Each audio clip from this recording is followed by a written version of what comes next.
Yo, what's up bro? Balik lagi di Uki Kelvin Official, tentunya bersama saya Uki. Di video kali ini aku mau melanjutkan membahas kasusnya Vina. Dan ini ada sebuah video yang mungkin kalian cukup untuk ditontonnya, cukup menarik untuk ditonton maksudnya guys. Dan kita lihat videonya seperti apa. Sebelumnya bantu subscribe dulu ya guys ya. Yuk kita lihat. Ini motornya si Eki nih sama si Vina, set jalan.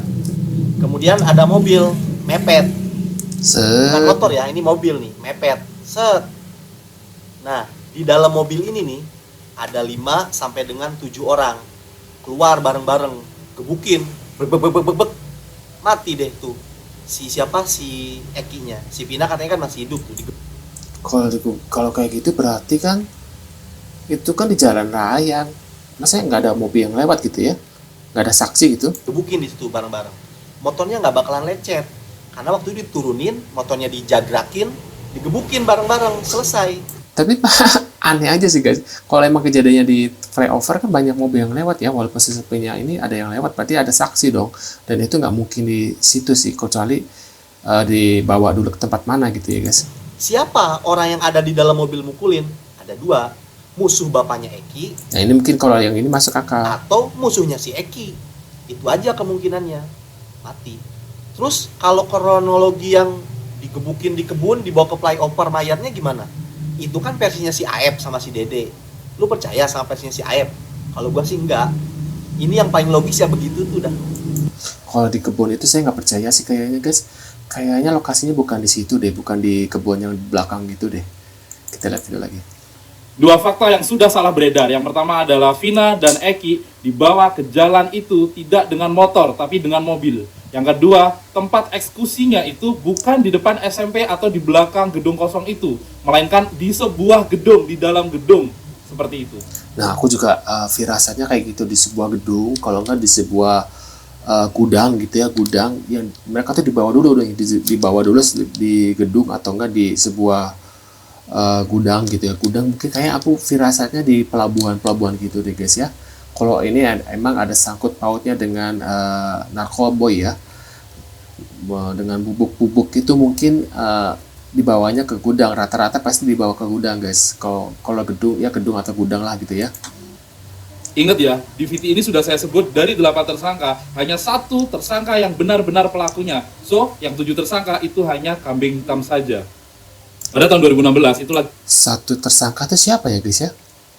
marak-maraknya geng motor. Sehingga mereka, orang yang diduga menjadi kambing hitam itu tadi, atau diduga pelaku tadi itu sebenarnya, yang sudah ditetapkan tersangka sekarang yang sudah dipenjara, itu tuh dulu tuh sempat membuat grup ala-ala geng motor, ala-ala kampung gitu loh, yang namanya itu kalau nggak salah GBR. Itu tuh tidak terorganisir ya, cuman kayak ala-ala keren-kerenan anak-anak pada zaman itu aja gitu loh. Nah, 1 orang itu yang pelakunya itu juga salah satu temannya mereka juga, sehingga si dalang atau si yang pelaku beneran itu tuh membuat cerita agar mereka ketangkap ya, karena disitulah mereka sering nongkrong, sehingga adanya saksi AF juga memberatkan juga mengarah ke sana. Dan pelaku sebenarnya yang sisanya, maksudnya yang 1 kan memang sudah ketangkap kan sebenarnya kan, dan sisanya ya masih happy aja sebenarnya selama 8 tahun. Jadi jelas ini bukan perang geng motor kasus ini, cuman hanya diarahkan saja ke sana seperti itu. Ingat kata-kata saya, mungkin saja kasus ini terungkap, tapi sang maestro tidak akan terungkap, kemungkinan ya, tidak. Kayaknya sih iya sih. Kayaknya dalang yang sebenarnya itu nggak akan terungkap guys. Mungkin ada sebuah tumbal ya, ada tumbal ya, ada orang tumbal ya, ditumbalin lah maksudnya untuk menyelesaikan kasus ini. Entah siapa itu guys, entah ayahnya Eki atau enggak ya, tulis Akan terungkap karena terlalu berpower dia. Ini adalah lanjutan VT dari yang sebelumnya yang ini. Ribuan tanda tanya di balik kejanggalan kasus Vina guys. Dan ini bagian ketiga setelah VT yang ini.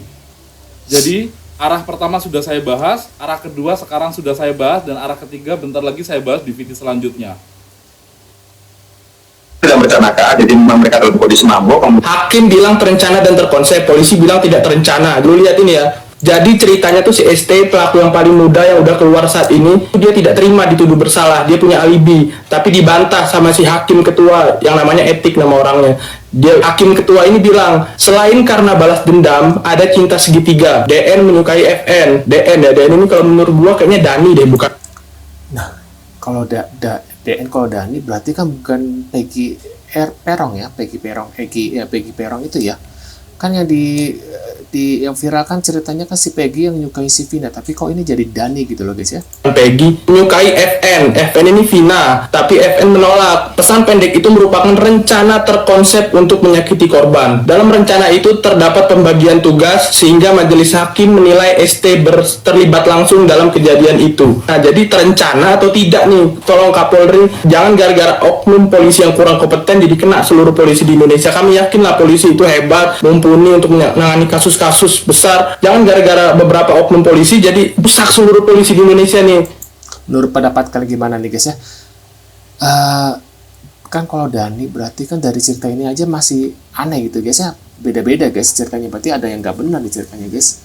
Hanya karena cinta segitiga ini kan gara-gara si Linda itu kan, kerasukan itu guys.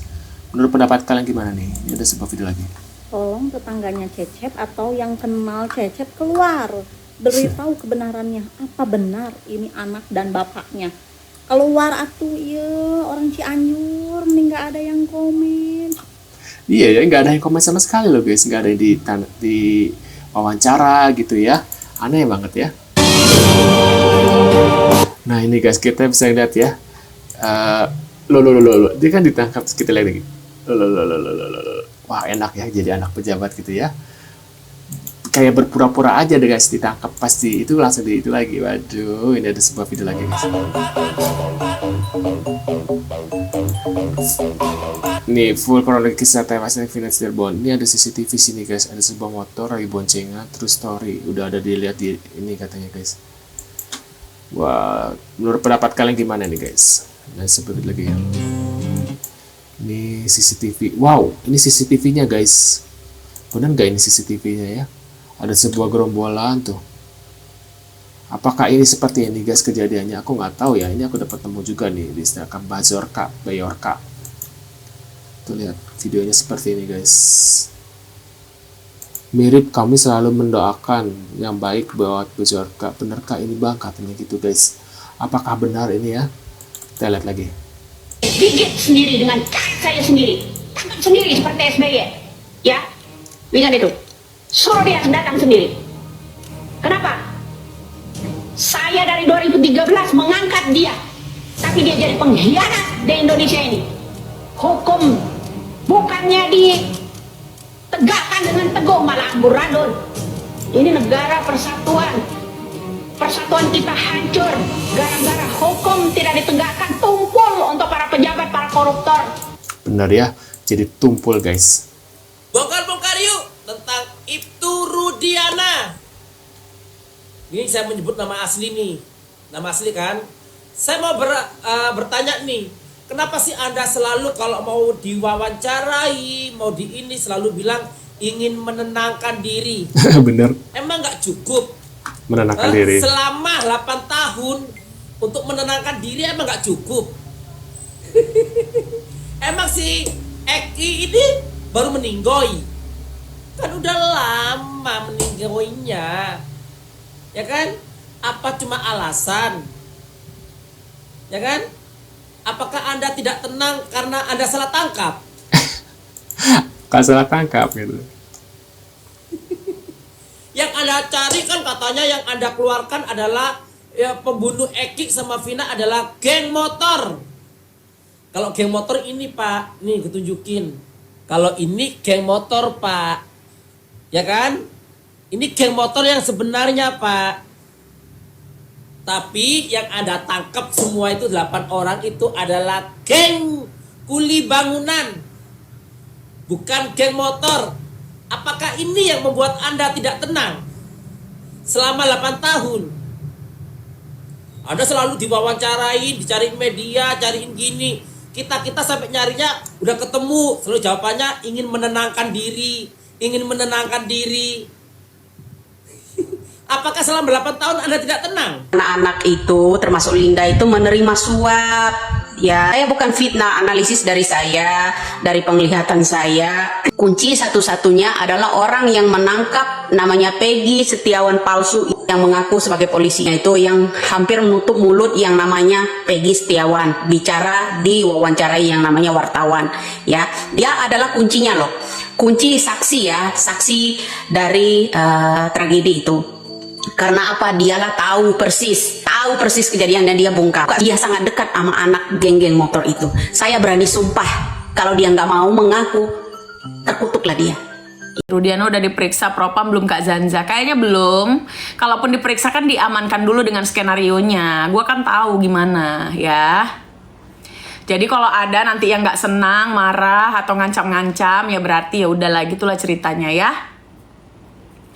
Jadi sebenarnya kami ini bukan terlalu berani sekali untuk membongkar hal-hal kayak gini atau untuk bersuara. Tapi karena kami ini tidak bisa melawan nurani, akhirnya bicara. Memang kalau awal-awal nggak ada kejadian kayak gini, kami sudah kasih clue sebenarnya dari jauh-jauh hari. Ini loh penjahat, tapi tidak bisa kita bongkar semua kasusnya. Bicara kan harus dengan fakta. Sekarang kan terbongkar semua nih, satu demi satu, baru kalian berpikir.